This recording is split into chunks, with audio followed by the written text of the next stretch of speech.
आज हम लोग शुरू करने जा रहे हैं अपनी नेपाल यात्रा, जो कि मैंने की थी ठंड के मौसम में। और ये जर्नी शुरू होती है पूर्णिया से। मैंने ट्रेन पकड़ी और ट्रेन से मैं गया जोगबनी और विराटनगर के बॉर्डर पर पहुंचा, जो इंडो नेपाल बॉर्डर है। वहाँ पे बॉर्डर पे पहुँचने के बाद मैंने सबसे पहले जो है अपनी मनी एक्सचेंज की। मैंने लगभग अपने 5,000 इंडियन रुपीज़ बदले और फिर वहाँ से फिर मैं आगे बढ़ा। और मैं ये बता दूं कि उस समय रेट चल रहा था 1.6 रुपीज़ का, यानी कि 1 रुपी अगर आप इंडियन देते हैं तो आपको 1.6 रुपीज़ नेपाली मिलते हैं। यानी कि जैसे आप मान लीजिए कि अगर आप 10,000 रुपये भारतीय देंगे तो आपको वहाँ पे एक्सचेंज में आपको 16,000 रुपये जो है नेपाली आपको मिलेंगे। ठीक है, तो इस तरह से फिर हम पैसे एक्सचेंज करके लगभग मैंने 5,000 रुपये जो है एक्सचेंज किए। और फिर मैं उन पैसों को लेकर, जिसमें अलग अलग नोटें थीं, 2,000, 1,000, 500 और इस तरह करते करते 50, 20, 10 ऐसे करके जो है नोट्स मैंने ली वहाँ पे। और फिर उनको लेके जो है मैंने क्रॉस किया नेपाल बॉर्डर। अच्छा, इसमें जानकारी की बात यह है कि नेपाल बॉर्डर जब आप क्रॉस कर रहे होंगे तो आपको चीज़ें क्या क्या लगेंगी। एक्चुअली नेपाल बॉर्डर पे कुछ चेकिंग तो नहीं होती है। ये बहुत ही इजी वे है भारतीयों के लिए जो है नेपाल में जाना। उसमें आपके पास बस आईडी के रूप में जो है एक आधार कार्ड होना चाहिए, जो कि जनरली बॉर्डर पे चेक नहीं होता है। फिर भी अगर आपके पास रहना चाहिए, अगर है तो बहुत अच्छा है, और रखना ही चाहिए आपको। कोई ना कोई आपको भारतीय आईडी होनी चाहिए। और ख़ास तौर पे आपका जैसे पासपोर्ट है तो ठीक है, नहीं तो कोई पासपोर्ट की इतनी रिक्वायरमेंट नहीं होती है, आपका बस आधार कार्ड सफिशिएंट है। ऐसे ही तो आप जो है वहाँ पे जो बॉर्डर है, जोगबनी भारत के साइड में है और विराटनगर जो है नेपाल के तरफ है। तो जोगबनी विराटनगर जो बॉर्डर है उसको आप क्रॉस करेंगे। तो वो जब आप क्रॉस करेंगे तो जैसे ही आप नेपाल बॉर्डर को क्रॉस करते हैं तो आपको दूसरे साइड पे ढेर सारे ऑटो मिलते हैं। ऑटो में आप बैठकर आप बस अड्डे तक जो है जा सकते हैं, अगर आपको बस पकड़नी है तो। अगर आपने कोई प्लेन फ्लाइट बुक नहीं की है तो आप वहाँ पे बस स्टैंड पे जा सकते हैं बस पकड़ने के लिए। मेरी जो टूर था वो काठमांडू का टूर था, तो मुझे काठमांडू जाना था। तो उसके लिए मैंने जो है बस स्टैंड पे गया, ऑटो से बैठ के बस स्टैंड तक जो है गया। तो वहाँ पे जब मैं पहुँचा तो सबसे पहली दिक्कत तो ये है कि जब आप नेपाल बॉर्डर में नेपाल में इंटर करते हैं तो आपका सिम जो है काम करना बंद कर देता है। जो भारतीय सिम है वो आपका काम करना बंद कर देता है। तो आपके पास दो ऑप्शन रहते हैं, या तो आपको भारतीय सिम है अगर आप है तो आप उसका इंटरनेशनल यानी ISD पैक लें, जो कि काफ़ी कॉस्टली पड़ता है। और या तो फिर दूसरा ऑप्शन होता है कि आप जो है नेपाल की खुद की एक सिम ले लें, जो कि आपको मेरे समझ से बहुत सस्ता पड़ता है और वहाँ पे जो है आपको चलाना भी वो इजी रहेगा। तो जहाँ तक बात है कॉलिंग की, तो आप व्हाट्सएप कॉल करिए, उसमें आपका कोई एक्स्ट्रा पैसे चार्ज नहीं लगते हैं। आप आराम से व्हाट्सएप कॉल करिए नेट के थ्रू अपने देश में अगर आप बात करना चाहते हैं। और आपको लोकल कॉल करनी है तो लोकल आपका सिम वहाँ पे जिस भी नंबर पे आप लगाएंगे उस सिम से लोकल कॉल आपको ईजिली हो जाएगी। अगर आपको इंटरनेशनली कॉल करना है, यानी कि अपने देश भारत बात करनी है, तो आपको जो है उसमें से व्हाट्सएप कॉल लगाना जो है वो सही रहेगा। या फिर आपको फिर वही दिक्कत आएगी, अगर आप डायरेक्ट बात करना चाहते हैं, व्हाट्सएप से नहीं बात करना चाहते हैं, तो फिर आपको वही इंटरनेशनल पैक्स लेने होंगे। अदरवाइज़ आप व्हाट्सएप से ईज़िली जो है बात कर सकते हैं। तो मैंने जब बॉर्डर पे इंटर किया, जब बस स्टैंड पहुंचा, तो मैंने बस के बारे में पता किया, तो बस वहां से जा चुकी थी। मॉर्निंग की बस होती है वहां पे, उसके बाद फिर इवनिंग की बस रहती है। और वो जो है सीधा काठमांडू तक जो है आपको बसें ले जाती हैं। लेकिन एक्चुअली बस अगर आपके पास थोड़े पैसे हैं तो आपको बस से ही जर्नी करना जो है आपके लिए ठीक नहीं, मतलब अगर आपको समय बचाना है तो। क्योंकि मेरा टूर जो है बहुत ज़्यादा लंबे समय तक का नहीं था, तो मैंने जो है समय बचाने के लिए जो है तुरंत जो है वहाँ से एक फ़्लाइट बुक कर दी, जहाँ से मैंने सिम ख़रीदा। सिम मैंने ख़रीदा था लगभग 200-250 के अराउंड रही होगी, तो और रिचार्ज वगैरह करके ये पड़ा था पूरा 250-300 रुपये तक में। और मैंने उसी दुकान से जो है अपना फ़्लाइट भी बुक कर लिया था। तो विराटनगर में एयरपोर्ट है, आप वहाँ से फ़्लाइट बुक करिए। फ़्लाइट बहुत महंगी नहीं होती हैं, लगभग आपका करीबन 2000 भारतीय रुपये में जो है आपको फ़्लाइट जो है बुक हो जाती है, 2000 के करीब में। तो 2000 में आप जो है यहाँ से सीधा आप जो है जा सकते हैं आप विराटनगर, विराटनगर से काठमांडू जा सकते हैं। तो मैंने फ़्लाइट बुक की यति एयरलाइंस की। उस समय उस दिन जो है काफ़ी सस्ती प्लेन थी, तो मैंने वही बुक की थी। और मैं आगे टिकट या बोर्डिंग पास इसमें आपको शो कर दूंगा वीडियो में। तो फिर मैंने वहाँ से ऑटो पकड़ा, ऑटो पकड़ के मैं गया विराटनगर एयरपोर्ट। विराटनगर एयरपोर्ट से जो है फिर मैंने जो है अपनी प्लेन को, टाइमिंग था प्लेन में, तो उससे पहले जो है मैंने कुछ नाश्ता वगैरह जो है किया। एक्चुअली मैंने नाश्ता जो है एयरपोर्ट पहुंचने से पहले ही कर लिया था। तो यही बस स्टैंड पे ही मैंने कुछ ट्रेडिशनल डिशेस खाई नेपाल की, जैसे सेल रोटी है वहाँ का फेमस ट्रेडिशनल डिश है नेपाल का। छोले के साथ जो है वो मुझे मिला था, लेकिन कॉम्बिनेशन थोड़ा अलग था। सेल रोटी थोड़ी मीठी थी और छोला जो था वो नमकीन टेस्ट था, तो कॉम्बिनेशन थोड़ा जच नहीं रहा था, लेकिन फिर भी ये वहाँ का ट्रेडिशनल था, तो सेल रोटी मैंने जो है वहाँ पे ख़रीदी और खाई। अच्छा, यहाँ पे नेपाल में एक चीज़ बहुत आपको देखने को मिलेगी कि जैसे भारत में तो स्पेसिफिक शॉप्स होती हैं शराब की, पर वहाँ कुछ स्पेसिफिक शॉप नहीं है। हर दुकान में आपको वहाँ पे जनरली लोग जैसे पानी की बोतल रखते हैं, वहीं से ही वहाँ पे जो आपको शराब की बोतलें जो है, और वो भी मतलब एक प्रकार से ब्रांडेड बोतल्स जो आपको वो मिल जाएंगी। ऐसा नहीं कि देसी वाली वैसे रखते हों, वो ब्रांडेड नॉन ब्रांडेड सारी जो है वहाँ पे शराबें लगभग हर दुकान में ही जो है। ख़ास तौर पे ये जो बोतल वाली दुकानें हैं, जैसे पानी वानी जो रखते हैं या नाश्ता वगैरह रखते हैं या चाय पान ऐसी जो दुकानें होती हैं, वैसी दुकानों में हर जगह आपको जो है शराब मिल जाती हैं। ये ख़ास तौर पर मैं 2 शहरों में रहा हूँ, तो 2 शहरों का बता रहा हूँ। जैसे विराटनगर में भी मैंने देखा ये आसानी से मिलते हैं, हर दुकान में लगभग मिल जाते हैं। और ये आपका काठमांडू में भी आपको जो है मिल जाएंगे। फिर आगे जो है मैंने दूसरा जो चीज़ खाया वो था नेपाली समोसा। ये जनरली आपको भारत के समोसे जैसा ही दिखेगा और टेस्ट भी लगभग वैसा ही आएगा। वो भी मुझे छोले के साथ मिला था, तो ये भी ठीक था। फिर वहाँ से फिर मैं जब एयरपोर्ट पहुँचा विराटनगर, तो फिर टाइमिंग थी प्लेन की, तो मैं वेट किया कुछ देर, तो पहले बाहर ही वेट किया, फिर अंदर गया। फिर वहाँ पे जो है अपना बैग दिया, 15 मिनट पहले जो है अपना बैग जो है जमा किया, और फिर वो गया सारा टैग वैग लगा के जैसे जाता है वैसे गया।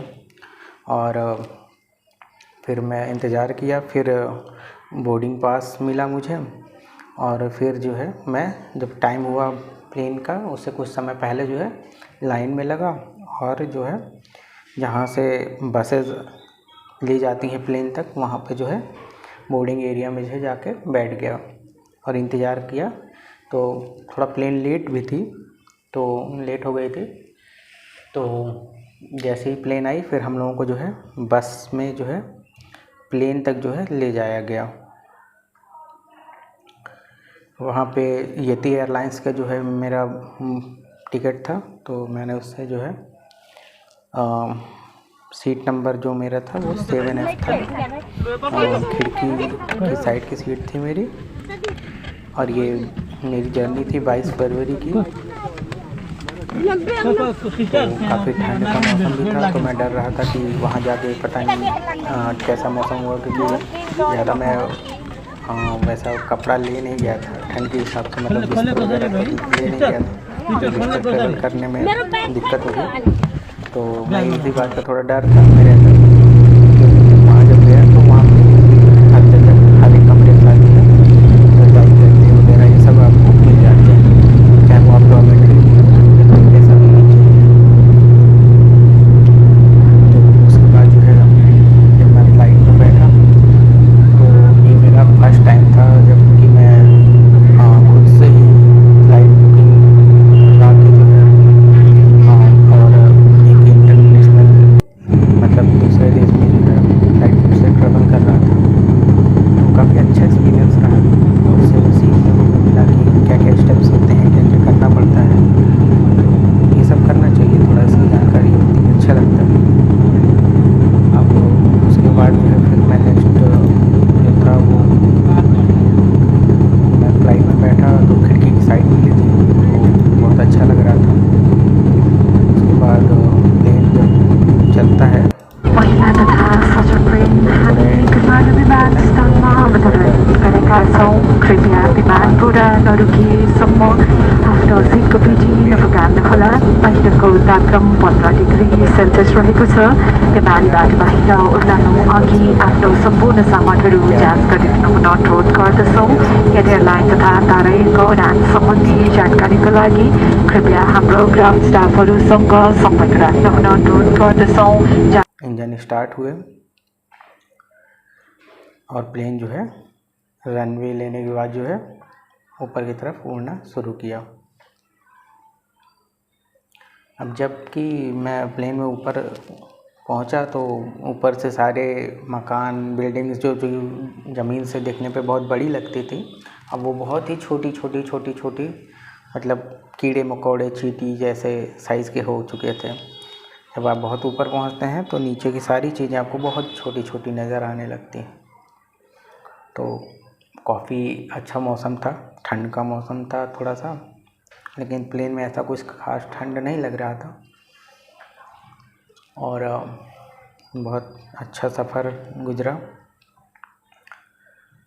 अब जब आप ऊपर पहुंच जाते हैं तो आप ये पाते हैं कि जो बादल होते हैं वो आपके नीचे यानी प्लेन के नीचे आपको नज़र आने लगते हैं। जब आप काफ़ी ऊंचाई पर पहुंचते हैं तो बादल आपके प्लेन के नीचे जो है नज़र आने लगते हैं। तो आपको ऐसा लगता है जैसे कोई रुई समझते हैं ना, कॉटन, जैसे पूरा ज़मीन किसी ने कॉटन से बिछा दिया हो और आपका प्लेन उसके ऊपर जो है कॉटन के ऊपर चल रहा है।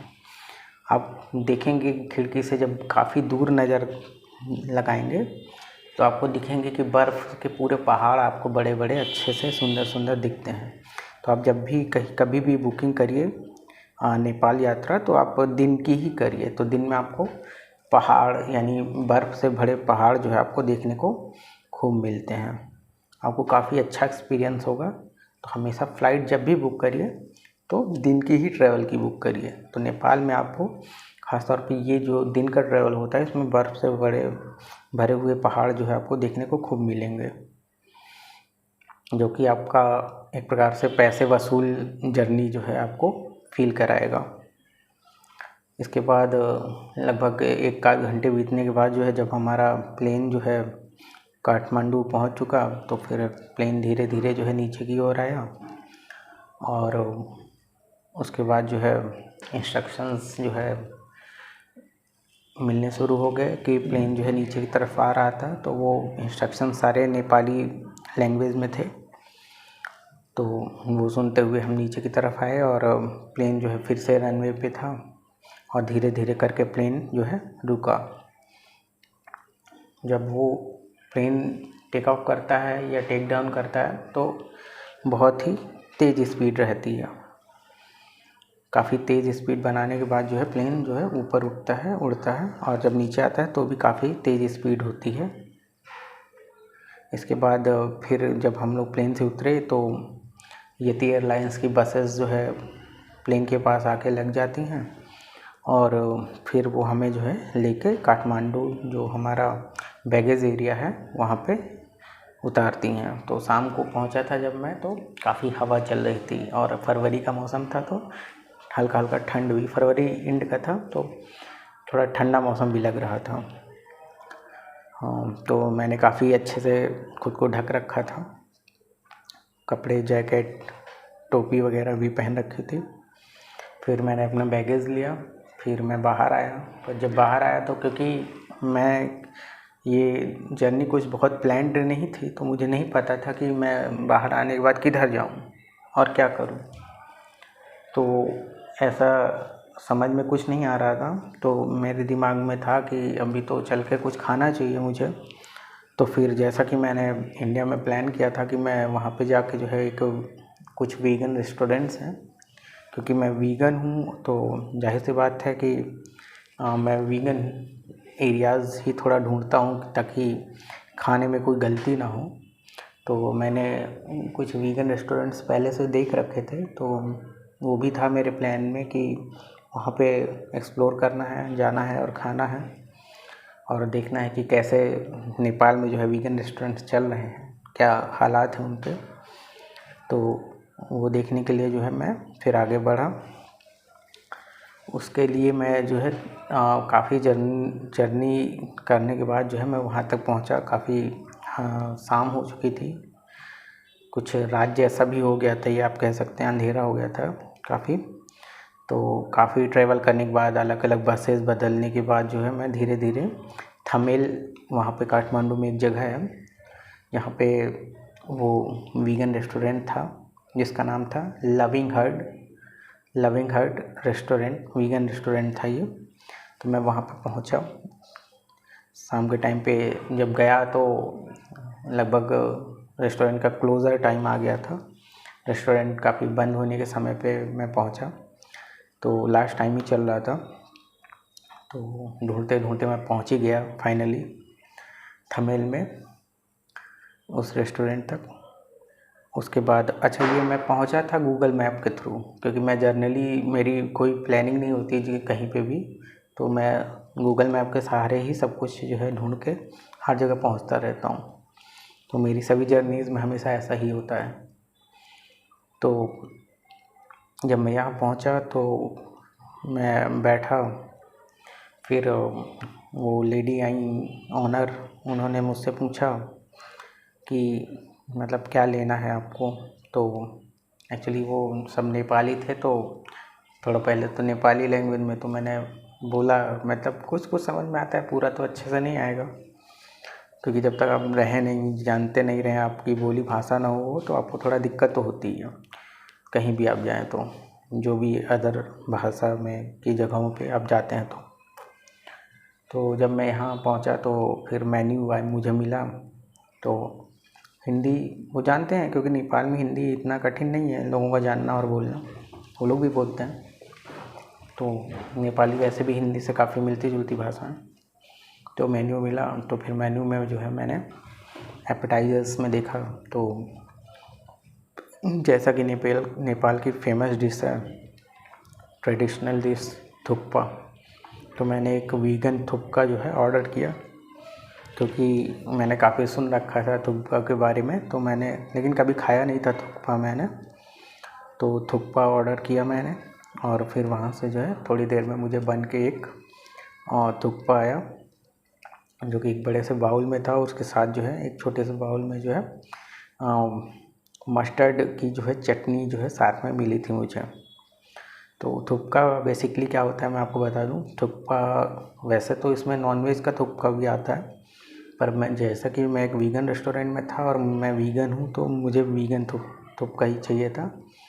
तो इस वीगन थुक्पे में क्या क्या था, नूडल्स थी, एक ग्रेवी था, काफ़ी लाइट ग्रेवी था वो, तो ग्रेवी से पूरा भरा था, उसमें नूडल्स थी, वेजीज थे जैसे गाजर, पत्ता गोभी, ऐसा करके कुछ वेजीज थे, कुछ मसाले थे, और उसमें साथ में जो है टोफू के जो है पतले पतले, जैसे आप देखते हैं कि फ्रेंच फ्राइज शेप में जो है से फ्रेंच फ्राइज मिलती हैं उस शेप में जो है ये जो आपका टोफू था वो जो है उसमें काफ़ी ढेर सारे जो है पड़े हुए थे।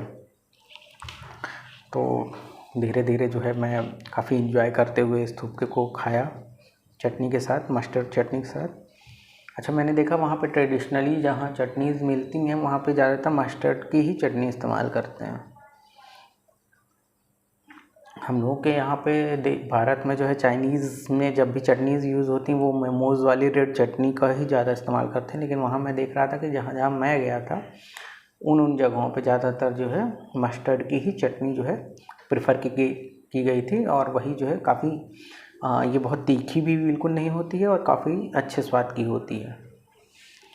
तो अभी क्या है सच ट्रेडिशनल की ये चटनी जो हमारे यहाँ भारत में चलती है वो तीखी वाली वो कैसे आई, ये मुझे अभी तक जो है इसका कुछ राज पता नहीं है। जो भी है फिर भी देखते हैं आगे। तो जब थुपका मेरा ख़त्म हुआ तो फिर मैंने जो है दोबारा से मेन्यू को पलटा। उसके बाद जो है जब मेन्यू पलटा मैंने तो देखा कि डिनर में मुझे क्या मिल सकता है।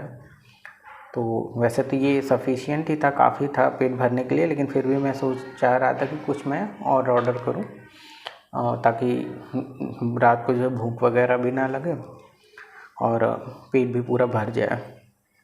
तो इसके लिए जो है मैंने मेन्यू पलटा और फिर उसमें से जो है जैसा कि मैंने पहले से ही थोड़ा पढ़ा हुआ था, जाना हुआ था कि ट्रेडिशनल डिशेज़ क्या क्या है नेपाल की और क्या क्या नेशनल डिशेज़ हैं, तो उसको देखते हुए जो है मुझे थोड़ा थोड़ा याद था।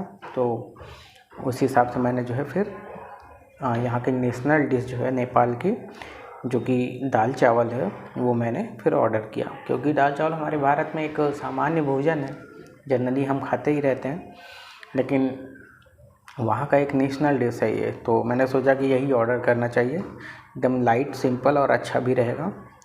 तो फिर मैंने जो है एक फ्राइड दाल जो है मैंने ऑर्डर की और उसके साथ जो है ब्राउन राइस प्लेन जो है मैंने ऑर्डर किया। उस ब्राउन राइस पे थोड़ा तिल का छौंक जो ऐसा कुछ पड़ा हुआ था, तिल वगैरह भी पड़ा हुआ था, साथ में गाजर के अचार मिले थे मुझे लगता है और खीरे मिले थे। तो ये सब जो है बढ़िया कॉम्बिनेशन बना था और मैं खाया, काफ़ी स्वादिष्ट भी था। दोनों ही चीज़ें बहुत ही स्वादिष्ट थी, थुपका और ये दाल चावल।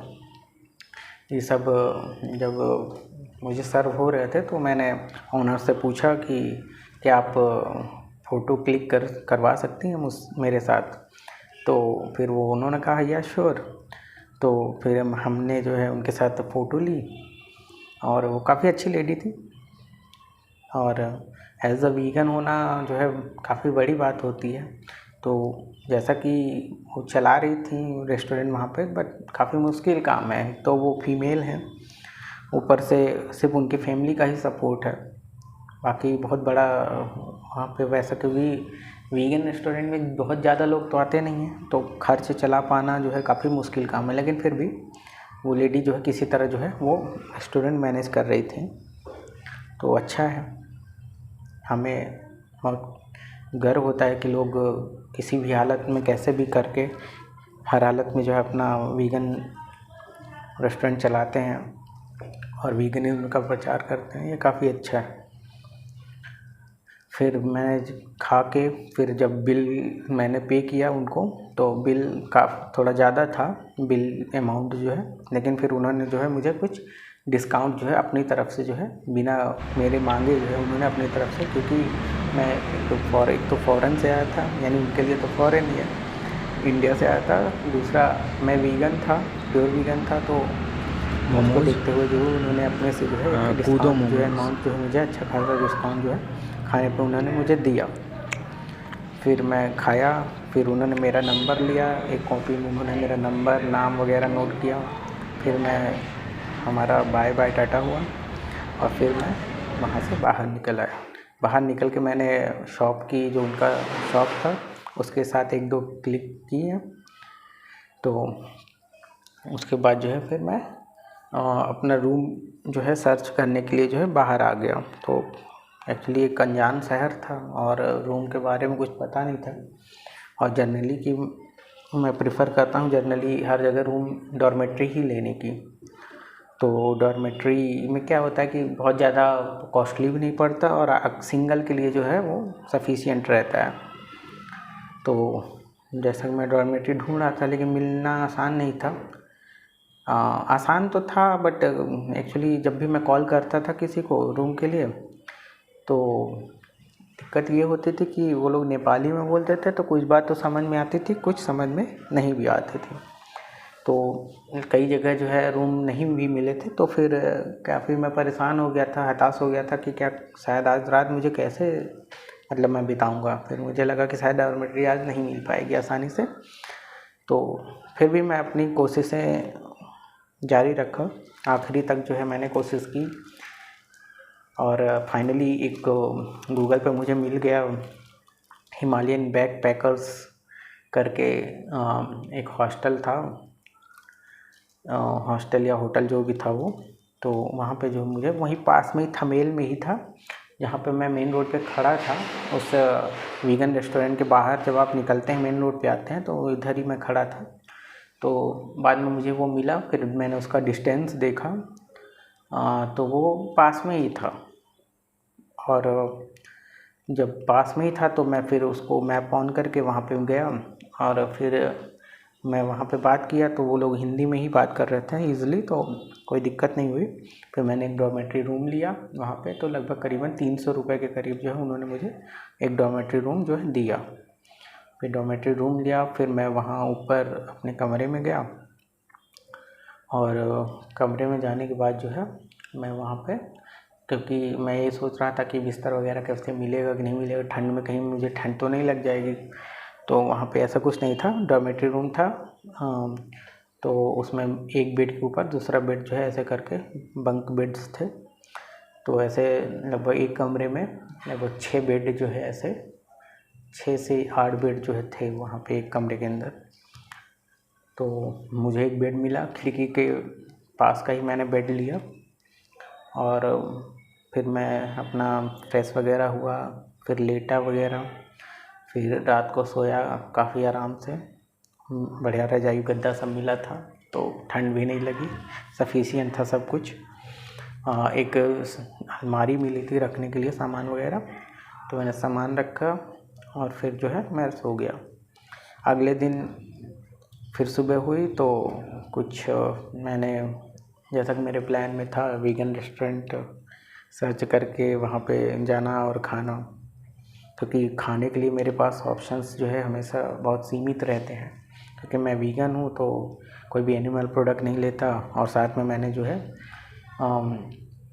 शुगर, जो वाइट शुगर है उसको भी अपने से दूर कर रखा है। तो white sugar and plus no animal food, without white sugar without animal food पर मैं रहता हूँ। तो उसको देखते हुए फिर मैंने एक दूसरा वीगन रेस्टोरेंट देखा और फिर मैं वहाँ जो है गया ताकि अपना लंच और ब्रेकफास्ट वगैरह कर सकूं। तो मैं वहाँ पे गया, अपना सुबह सुबह जो है एक रेस्टोरेंट था जिसका नाम था सिया वीगन रेस्टोरेंट। ये जमशीखेल में है, थोड़ा दूर है, थमेल एरिया से दूर जाना पड़ेगा आपको। तो बस वगैरह लेके और कुछ पैदल वॉकिंग करके जो है मैं इस रेस्टोरेंट तक पहुँचा। और इस रेस्टोरेंट पर पहुँचने के बाद जो है मैं यहाँ पे अपना कुछ मेन्यू वगैरह पलटा देखा।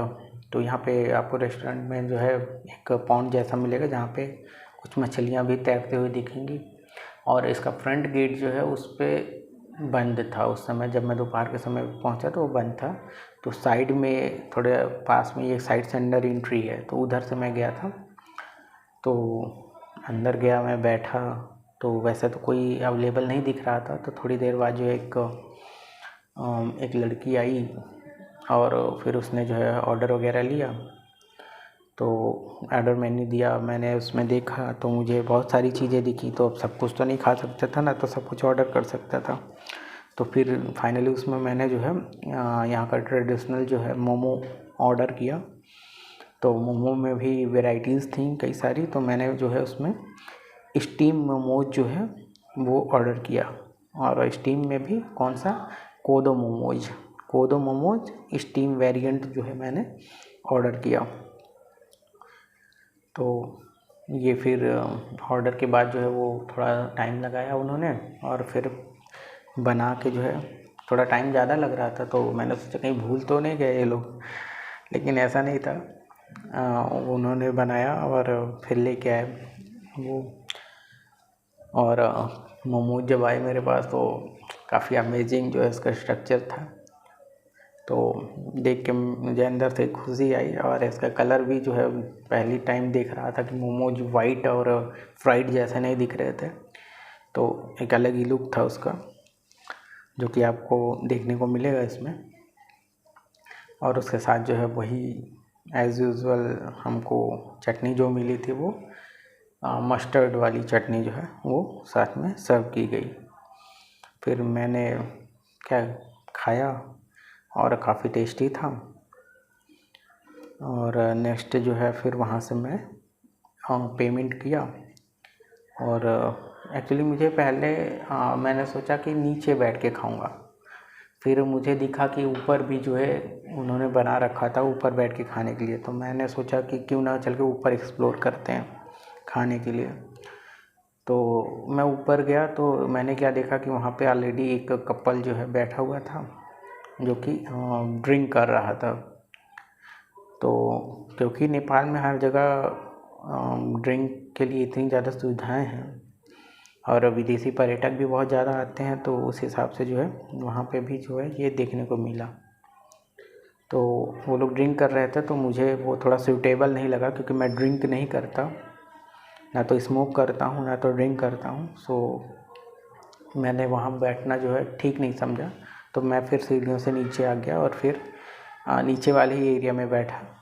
एज़ यूजुअल जहाँ भी मैं जाता था, जैसे कल भी गया था तो उसमें भी मैं अकेला ही था, बैठा था वहाँ पे। लास्ट में एक बंदा आ गया था, तो और यहाँ पे भी मैं लास्ट तक जो है यहाँ नीचे अकेला ही बैठा था। तो ये भी एक वीगन रेस्टोरेंट ही है, फुल्ली वीगन रेस्टोरेंट है ये। और फिर खाने के बाद जो है मैं यहाँ से पेमेंट करके, और ऑनर जो था, ऑनर तो नहीं था वो, लेकिन ऑनर का एक प्रकार से वहाँ पे कर्मचारी था, तो उसके साथ एक सेल्फ़ी ली और फिर मैं वहाँ से बाहर निकल आया। फिर बाहर निकलने के बाद, जैसे कि मैंने पहले भी किया था, जो उसका फ्रंट गेट था वहाँ के उसके साथ जो है एक सेल्फ़ी ली और फिर मैं आगे बढ़ गया। फिर थोड़ा बहुत घूमते घूमते जो है फिर लंच के टाइम पे जो है मैंने एक्सप्लोर करते हुए एक जो है ट्रेडिशनल डिश है। एक्चुअली मेरा थोड़ा एम रहता है कि मैं जहाँ भी जाऊँ नई जगह पे, वहाँ पे ट्रेडिशनल डिशेज जो है ज़रूर ट्राई करूँ। तो वैसे ही ट्रेडिशनल डिश खोजते खोजते जो है मैंने नेट पे जो है एक जगह देखी थी जहाँ पे कुछ ट्रेडिशनल डिशेज जो है मैंने नाम पढ़े थे, तो उसको मैं खोज रहा था। तो उसके लिए एक जगह जो है मुझे दिखी जहाँ पे वो ट्रेडिशनल डिशेज जो है बिक रही थी। तो एक्चुअली वो एक शॉप नहीं थी, वो था एक ऐसी जगह, एक्चुअली वो होम डिलीवरी करते थे, यानी घर से ही बना के जो है सप्लाई करते थे। तो ऐसी जगह थी वो। और उसके बाद जो है मैं वहाँ पे गया और उनसे, एक्चुअली वो जगह मुझे मिल नहीं रही थी, तो मैंने कॉल किया। कॉल करने पे मुझे पता चला कि मैं गलत जगह जो है आ गया हूँ। तो फिर मैंने उनसे कॉल करके बात की, फिर उन्होंने मुझे सही जगह बताया। फिर मैं वहाँ गया।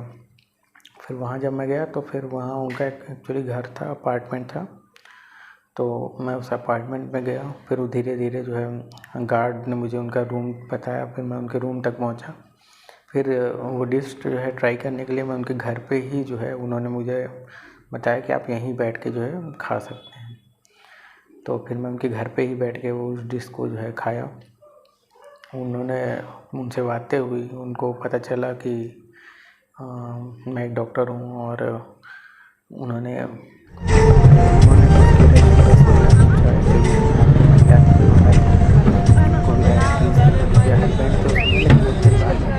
चले गए थे बाहर काम से। टैबलेट में खाया था, तो उसमें से मैंने 2 डिशेज जो है ऑर्डर की। एक तो जो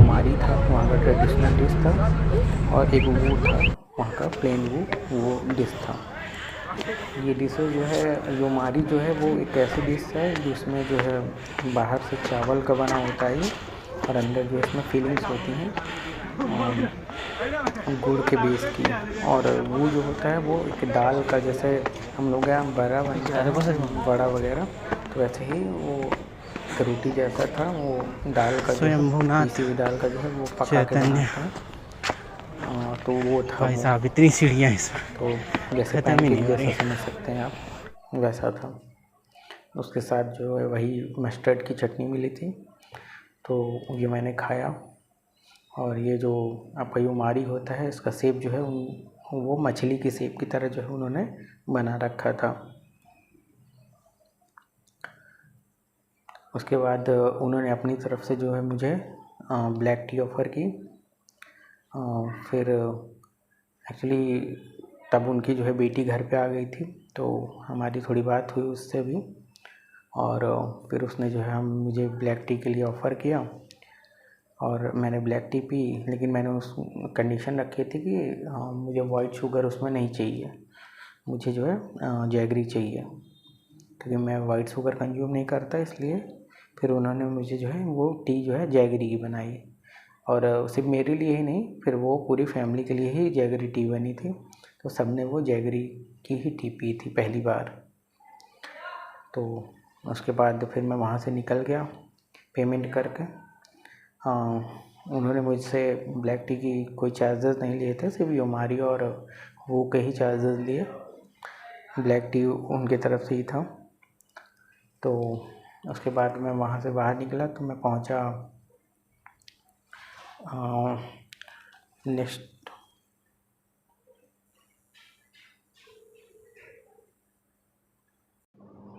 उसके बाद मैं पशुपतिनाथ मंदिर पहुँचा, और ये ट्रैवल जो है मैंने बस से किया। पशुपतिनाथ जब मैं पहुँचा, एक्चुअली बस में क्या होता है कि वहाँ पे नेपाली हैं, तो थोड़ी नेपाली भाषा कम समझ में आती है, तो मैंने उससे पहले ही बोल दिया था कि भाई जब पशुपतिनाथ मंदिर का एरिया आ जाए तो मुझे बता देना, मुझे उतार देना वहीं। तो उसने मुझे, जब वो पशुपतिनाथ वाला जो रास्ता था वो आ गया था, तो उसने मुझे वहीं उतार दिया था। फिर मैं पैदल मंदिर तक गया, और जैसा कि पशुपतिनाथ मंदिर जो है बहुत ही फेमस है, शिव जी का मंदिर है, और भारत से भी बहुत सारे श्रद्धालु जाते रहते हैं वहाँ पे, जो कि नेपाल में है। और यहाँ पे ये एक वर्ल्ड हेरिटेज की तरह जो है माना जाता है, यूनेस्को वर्ल्ड हेरिटेज में भी इसको जो है गिना गया है। तो मैं यहाँ पे गया, यहाँ पे एंट्री की, और अंदर गया तो देखा कि वहाँ पे जैसे हम लोगों के यहाँ मंदिरों के साइड में जो है मुर्दा जलाने का रहता है, जैसे मुर्दा घाट जैसा भी कहीं कहीं पे होता है, तो वहाँ पे एक अंदर ही मुर्दा घाट जैसा बना था, वहाँ पे सारी प्रक्रियाएं की जा रही थी एक साइड में ही। दूसरे साइड में ऐसा नहीं था, दूसरे साइड में मंदिर का एरिया था, जहाँ पे लोग अपना मंदिर का दर्शन जो है पशुपतिनाथ का करने जा रहे थे। तो पहले तो मैंने वहाँ की क्रियाएं देखी जो मुर्दे के साथ हो रही थी, पूजा वगैरह जो भी था, तो वो देख रहा था थोड़ी देर तक। फिर मैं गया मंदिर की तरफ। मंदिर में जाने के बाद जो है मैं अंदर एंट्री किया, तो गेट पे ही मैंने कुछ सेल्फीज़ ली। अच्छा, ये मंदिर के पहले एंट्री करने से पहले वहाँ पे हमें चप्पल वगैरह, जूते वगैरह जमा करने होते हैं, तो हमने जूते चप्पल जमा किए। वहाँ पे एक बैग मिलता है, और वहाँ पे बैग में आप जूते चप्पल डाल के जमा कर सकते हैं, जैसा कि हमारे यहाँ भारत में भी मंदिरों में होता है जनरली, तो वहाँ पे भी वैसा ही था। तो हमने जूते चप्पल जमा किए, मंदिर के अंदर इंटर किया, गेट पे मैंने कुछ सेल्फीज़ ली, और फिर जो है मैं आगे बढ़ा। मंदिर उस समय, जिस समय मैं गया था उस समय बंद हो गया था, तो आप लोग ध्यान रखिएगा कि अगर आपको दर्शन करने हैं तो जो मंदिर की ओपनिंग टाइमिंग है, जो दर्शन का टाइमिंग है, उस टाइम को ध्यान में रख के जो है आप जाइएगा वहाँ पे, या फिर जब मंदिर दोबारा खुले पट, तो उस टाइम तक या तो वेट करिएगा। तो उस समय जब मैं गया था तो बंद था, तो मैंने बाकी साइड में सब दर्शन वर्शन किए और फिर मैं वापस आया। तो वापस जब आया तो उधर एक जगह जो है पंडाल लगा हुआ था, वहाँ पे भोजन प्रसाद जो है मिल रहा था। तो मैंने भोजन प्रसाद ग्रहण किया। उसमें हलवा वगैरह भी था, घी का, और भी चीज़ें थी। तो और सब्जी, चावल, दाल ऐसा करके था। तो जैसा कि मैं वीगन हूँ तो मैंने हलवा नहीं लिया, सिर्फ दाल चावल ले लिया और सब्जी थी तो वो लिया। तो वैसा प्रसाद ग्रहण करने के बाद, खाने पीने के बाद जो है मैं प्रसाद को फिर आगे बढ़ा। फिर वहाँ पे काफ़ी सारा मतलब गार्डन वगैरह भी था तो वहाँ घूमा। फिर साइड में एक जगह वो देसी डोनट्स मिल रहे थे और चाय मिल रही थी, ब्लैक टी, मतलब ब्लैक टी और मिल्क वाली टी भी थी, लेकिन मैंने ब्लैक टी ली। तो ब्लैक टी एक ली और वो देसी डोनट मिल रहे थे तो वो लिए और खाया। और फिर मैं जो है आगे की तरफ बढ़ा और वहाँ से फिर निकला बस पकड़ के। तो दूसरा यूनेस्को हेरिटेज जो है साइट था वहाँ पे, स्वयंभू चैतन्य करके, तो वहाँ गया मैं। तो बस पकड़ के मैं वहाँ पे पहुँचा। अच्छा, जनरली यहाँ देखने को क्या मिलता है कि बसेस में जो है आपको देसी सॉन्ग्स जो है देखने मतलब सुनने को जो है आपको मिलेंगे। मतलब हमारे भारत के सॉन्ग भी आपको जो है वहाँ पे बसेस में फ्रीक्वेंटली जो है नेपाली सॉन्ग के साथ जो है आपको कंटिन्यूअस जो है वो भी सुनने को मिलते हैं। वहाँ भी जो है हमारे भारत के सॉन्ग बहुत चलते हैं। तो आप वीडियो में देखेंगे कि बस में मैं बैठा था और वहाँ पे एक भारत का ही सॉन्ग चल रहा था। तो शाम हो गई थी काफ़ी। फिर मैं वहाँ स्वयंभू चैतन्य पे पहुँचा और वहाँ जो है काफ़ी सीढ़ियाँ थी। मैं चढ़ते चढ़ते थक गया था, लेकिन फाइनली मैंने हिम्मत नहीं हारी और मैं पहुँचा। लेकिन ख़ास तौर पे एक आप लोग बातें ध्यान रखिएगा, जो दिल के मरीज़ हैं वो ख़ास तौर पे ध्यान रखेंगे कि वो सीढ़ियों से ना जाएं किसी भी सूरत में, क्योंकि बहुत ज़्यादा सीढ़ियाँ हैं और बहुत ही ऊंची ऊंची सीढ़ियाँ हैं और आपके लिए जो है वो बहुत ही रिस्की है। तो सीढ़ियों से तो आप जा नहीं सकते, या जिसको भी मेडिकल कंडीशन है वो बहुत मुश्किल है कि वहाँ पे पहुँच पाए। फिलहाल मैंने तो सीढ़ियाँ पार कर ली क्योंकि मुझे ऐसी कोई मेडिकल कंडीशन थी नहीं और मैं वीगन हूँ तो बहुत ज़्यादा ब्लॉकेज वगैरह भी नहीं होते मुझे। तो इस तरह से मैं जो है वहाँ तक पहुँच गया। फाइनली जब ऊपर पहुँचा तो बहुत ही थक चुका था मैं, लेकिन बहुत ही खुशी और सुकून महसूस हो रहा था कि फाइनली मैंने अपनी जो है जो एम था मेरा मंदिर का टॉप पहुँचने का, वो मैंने पूरा कर लिया था। फिर मैंने वहाँ पर ऊपर पहुँच के, क्योंकि काफ़ी ऊंचाई पे था तो काफ़ी हवा वगैरह भी चल रही थी और काफ़ी अच्छा जो है वहाँ का सीन था। लाइट वगैरह थी वहाँ पे बहुत सारे, एज़ यूजुअल जैसे आजकल मंदिरों में कपल्स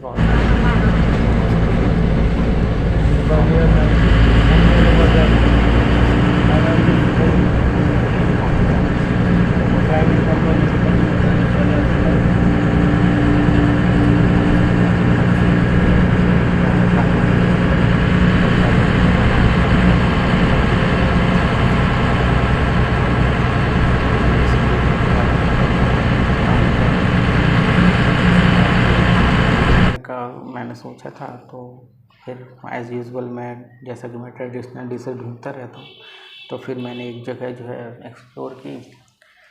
काफ़ी रात हो चुकी थी तो मैं वहाँ पे पहुँचा। तो जैसा कि मैं वहाँ पे पहुँचा उसके बाद जो है पूछते पूछते रास्ता और ऐसे ही पहुँचा किसी तरह पैदल चलते हुए। तो जब मैं वहाँ पहुँचा, अलग अलग गलियाँ पार करते हुए नेपाल की रोड्स से होते हुए जो है मैं उस रेस्टोरेंट तक पहुँचा। और फिर वहाँ पे जो है मैंने ऑर्डर किया एक ढीडो, ढीडो बोलते हैं नेपाल में, उस डिश को जो है मैंने ऑर्डर किया। तो मैंने उससे पूछा कि क्या क्या डालते हैं, कैसे कैसे बनाते हैं, क्योंकि मैं वीगन था तो जानता था कि कुछ ना कुछ जो एनिमल प्रोडक्ट लोग डालते ही होंगे। तो मैंने उनसे पहले ही पूछा कि क्या डालते हैं आप। एक्चुअली वो एक नॉन वेजिटेरियन रेस्टोरेंट था, वो वीगन रेस्टोरेंट नहीं था, लेकिन था एक नॉन वेजिटेरियन रेस्टोरेंट। लेकिन मुझे एक ट्रेडिशनल डिश टेस्ट करनी थी, इस वजह से मैं जो है वहाँ पे गया था। तो फिर जब मैं वहाँ पहुँचा और उनसे पूछा ढीडो के बारे में, तो उन्होंने मुझे डिस्क्राइब किया कि हम इसको जो है अलग अलग टेस्ट का बनाते हैं। तो कुछ फ्लोर्स जैसे उन्होंने बताया कि चावल का फ्लोर है और मिलेट का फ्लोर है या फिर और गेहूं का फ्लोर है। ऐसा 2-3 फ्लेवर का जो है उन्होंने बताया कि इससे बनता है। और इसको जो है कढ़ाई में गर्म पानी में जो है इसको कलछी को चलाते हुए जो है वो थोड़ा थोड़ा जो है फ्लोर जो है उसमें मिलाते रहते हैं, तो वो फिर गाढ़ा होकर धीरे धीरे पक के अच्छे से तैयार हो जाता है थोड़े समय बाद। तो एक प्रकार से ये आप तो समझ सकते हैं, इससे हमारे यहाँ हलवा होता है तो उस तरह की कंसिस्टेंसी का ये बनता है। तो उसके साथ कुछ सब्जियां और अचार वगैरह चटनी वगैरह भी देते हैं। तो ये ढीडो जो है हमारा बन के तैयार हो गया था और ये फिर जो है मुझे एक पीतल की थाली में सर्व हुआ था। अचानक से जब मैं ये खाना शुरू ही करने वाला था तो अचानक से लाइट जो है चली गई थी। तो जैसा कि मैं जनरली कैंडल लाइट डिनर कभी करा नहीं था, लेकिन उस दिन जो है हालात ऐसे हो गए थे कि ये कैंडल लाइट डिनर ही बन गया था मेरा। उन्होंने एक गिलास, छोटी गिलास में जो है एक मोमबत्ती रख के लाई और मेरे पास में रख दिया और चारों तरफ अंधेरा था। वहाँ पास में ही कुछ और कपल्स बैठे थे जो अपना ड्रिंक और फूड एंजॉय कर रहे थे, लेकिन फ़िलहाल एज़ कट मैं अपना फूड जो है एंजॉय कर रहा था। और मैंने ढीडो लिया, उसमें थोड़ा दाल मिलाई और थोड़ी सब्जी डाली। उसमें कई सारी सब्जियां थी, कुछ ग्रीन लीफी वेजिटेबल्स थी, कुछ सलाद था, थोड़ी रेड चटनी थी, थोड़े अचार थे, थोड़े गोभी वगैरह की सब्ज़ी जैसा कुछ था, करेले का अचार वगैरह भी था। ये सब चीज़ें जो है साथ में दाल और ढीडो के साथ जो है सर्व पूरा किया गया था। और फिर जो है ये कैंडल लाइट डिनर मैंने एंजॉय किया, पेमेंट की और फिर वहाँ से चला गया। मैं जा रहा था तो रास्ता पूरा अंधेरा था, लेकिन फिर भी एज़ यूजुअल मैंने गूगल मैप खोला। रास्ते में कुत्ते बहुत सारे भौंक भी रहे थे, तो मैंने जो है ना डरते हुए हमेशा की तरह जो है वो अपने मार्ग पे जो है मैं चलता रहा और फिर मैं रूम पे पहुंचा। तो इस तरह से जो है मेरा एक दिन का वो जो है टूर जो है वो ख़त्म हो गया था, क्योंकि मैं ज़्यादा दिन का टूर बना के नहीं गया था। तो वो पूरा दिन मेरा जो है टूर का था। पहले दिन जो है मैं रात को बस डिनर किया और कहीं घूमने नहीं गया, डिनर किया, रूम सर्च किया और सो गया। दूसरे दिन ये सारी जर्नी की, 2 प्लेसेस मैंने 2 वर्ल्ड हेरिटेज मैंने जो है एक्सप्लोर किए। एक पशुपतिनाथ मंदिर यूनेस्को वर्ल्ड हेरिटेज सिटी थी, और दूसरा जो है स्वयंभूनाथ, ये भी यूनेस्को वर्ल्ड हेरिटेज मतलब साइट्स में जो है शुमार है। यहाँ पे जो है मैं यहाँ पे भी गया। तो इस तरह से 2 जगह मैंने एक्सप्लोर की। कुछ वीगन रेस्टोरेंट एक्सप्लोर किए, कुछ और जगह एक्सप्लोर की ट्रेडिशनल डिशेस के लिए। फिर तीसरे दिन जो है मैं दूसरे दिन ही शाम को मैंने फ़्लाइट करा ली थी शौरी एयरलाइंस से। वो भी लगभग 2000 रुपये की पड़ी थी मुझे, 2000 भारतीय रुपये में। और उसने जो है मुझे काठमांडू से विराटनगर की वो फ़्लाइट थी 24 तारीख को। तो मेरी पहली फ़्लाइट थी 22 तारीख की। 22 तारीख को मैं विराटनगर से काठमांडू गया और 23 को मैंने पूरा घूमा फिरा, खाया पिया। और 24 को जो है सुबह की मेरी फ़्लाइट थी, लगभग 12 बजे तक की करीब की फ़्लाइट रही होगी। तो 10 बजे की टाइमिंग थी फ़्लाइट की और 1-2 घंटे में जो है उसने मुझे पहुंचा दिया था काठमांडू। 1 घंटे की जर्नी थी, 1-1.5 घंटे के लगभग। तो उसने मुझे पहुंचाया। फिर विराटनगर जब मैं बोर्डिंग एरिया में था तो वहाँ पे मैंने एक वेज जो है क्रोसेंट करके था, वो ब्रेड का शॉप था, मैंने वो खाया, लेकिन वो काफ़ी कॉस्टली था। तो फिर भी मैंने खाया उसको और मुझे कुछ सही से सूझ नहीं रहा था, तो मैंने वही लिया। तो वो खाया मैंने वहीं बोर्डिंग एरिया में। फिर मैंने इंतज़ार किया और फिर जब मेरे फ़्लाइट का टाइम हो गया, अनाउंसमेंट हो गया, तो मैं जो है बस में बैठ के अपनी फ़्लाइट के पास तक गया। मैंने बस में बैठे बैठे कुछ पिक्चर्स ली, कुछ वीडियोस बनाए पूरे एयरपोर्ट एरिया का, जहाँ पे ढेर सारे प्लेन वगैरह खड़े थे। उसके बाद जो है मैं अपने फ़्लाइट में बैठ के सौर एयरलाइंस में, और फिर अंदर का जैसा कि यूज़र मैनुअल पढ़ा, सेफ्टी मैनुअल पढ़ा, जो जो भी था मैनुअल वगैरह पढ़ा, और फिर मैं ट्रैवल करते हुए अपने विराटनगर वापस आ गया।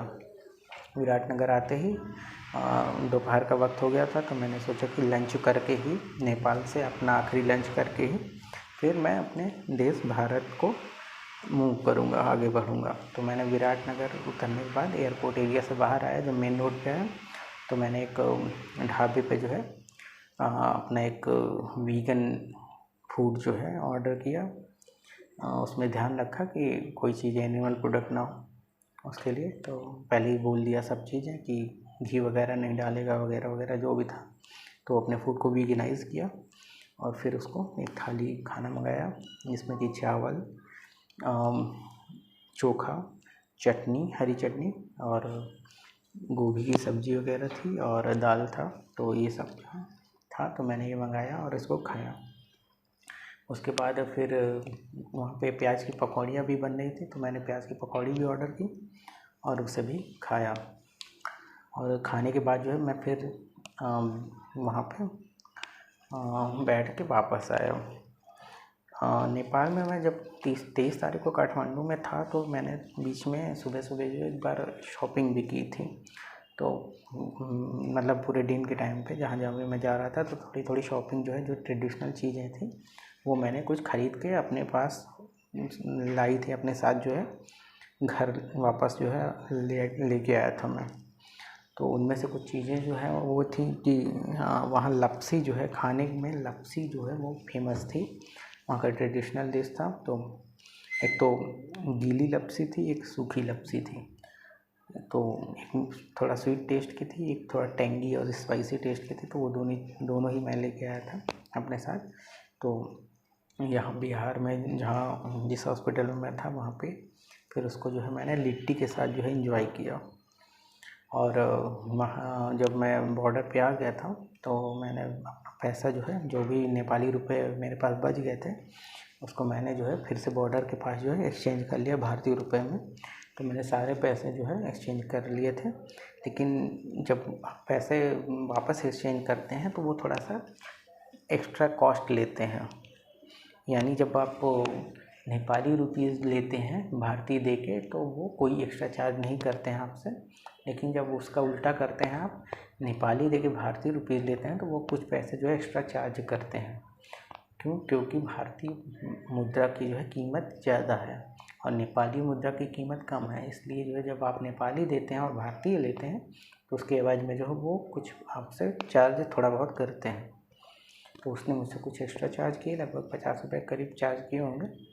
तो मैंने अपने बाकी के जो बचे पैसे थे वो उसको एक्सचेंज करके भारतीय रुपये जो है उससे ले लिए थे। फिर मैंने एक पैसेंजर ट्रेन जो है वहाँ पे थी, वो उसको बुक करके मैं वापस से पूर्णिया जो है आ गया था, जहाँ कि मेरा हॉस्पिटल था। और ये उसके साथ जो है मैं जो आपसे बताया कि मैं कुछ सामान अपने साथ ले आया था, जिसमें कि मैंने मनी एक्सचेंज करते वक्त जो है एक 10 का नोट जो है वो रख लिया था, वो एक्सचेंज नहीं किया था याद के लिए। तो वो नोट जो है मैंने उसकी भी पिक लगा दी है। तो और एक टी बॉक्स लिया था मैंने वहाँ पे, जिसमें एक वुडन टी बॉक्स था, काफ़ी सुंदर दिख रहा था। इसमें नेपाली टी अंदर थी, दानेदार। और यहाँ पे आप मोल भाव करेंगे, करना ही चाहिए, क्योंकि यहाँ पे रेट जो है बाहर वालों के लिए बहुत बढ़ा के रखते हैं। तो आपको मोल भाव करना ही चाहिए, नहीं तो ये लोग बहुत ज़्यादा पैसे ले लेते हैं आपसे। तो मैंने मोल भाव करके काफ़ी जो है वो 700-800 रुपये का डिब्बा बता रही थी, फिर बाद में 200-300 रुपये का डिब्बा मुझे मिला। तो इस तरह करके काफ़ी सस्ता हुआ। और वहाँ पे मैंने एक हिमालयन बाउल लिया, बजा के देखा, काफ़ी अच्छा बज रहा था। तो ये सब भी वहाँ के ट्रेडिशनल चीज़ें थी। तो वहाँ से एक हिमालयन बाउल जिस पे शंख बना हुआ था वो मैंने लिया। उसके बाद जो है मैंने एक वो चाकू, नेपाली चाकू जो होता है, जो शादी वगैरह में जो है इस्तेमाल किया जाता है, दूल्हा जो है लगा के चलता है, तो वो मैंने एक लिया जिसका नाम है खुकुरी, उसको खुकुरी बोलते हैं। तो वो नेपाली चाकू है, शादी वगैरह में जो है लोग लगा के जो इसको रखते हैं, दूल्हा शादी के वक्त जो है इसको, मतलब उसकी वेशभूषा का ये एक हिस्सा है, पार्ट है। तो इस तरह से हमारी जो है नेपाल जर्नी ख़त्म होती है। और एक साथ में मैंने एक बीट्स वाला माला भी वहाँ पे बहुत मिलता है, तो वो भी लिया था। वो मैंने गिफ्ट कर दिया किसी को, अपनी भाभी थी, उनको जो है उनके एनिवर्सरी पे गिफ्ट कर दिया था। तो ये सारा जो है मेरा नेपाल टूर था, और ये पूरा टूर जो है वो 8,000 भारतीय रुपये का था। मतलब मेरे 8,000 भारतीय रुपये इस पूरे नेपाल टूर में खर्च हुए थे, जिसमें से 5,000 मैंने पहले एक्सचेंज किया था, 3,000 रुपये मैंने होटल जहाँ पे मैं था रूम लिया था उसको जो है मैंने पैसे जो है ट्रांसफ़र किए थे 3,000 रुपये। तो वहाँ पे उसने जो है मुझे मेरे पैसे कम पड़ रहे थे, तो 3,000 रुपये मैंने उसको भारतीय दे के जो नेपाली मुद्रा थी उनसे एक्सचेंज में ले ली थी। तो इस तरह से मेरे टोटल जो है 8,000 रुपये भारतीय जो है वो खर्च हुए इस पूरे टूर में 3 दिन के अंदर। यानी पहला दिन जाने का, दूसरा दिन घूमने का, और तीसरा दिन वापस आने का। इस तरह से 3 दिन के अंदर मेरे 8,000 रुपये जो है खर्च हुए थे भारतीय मुद्रा। धन्यवाद।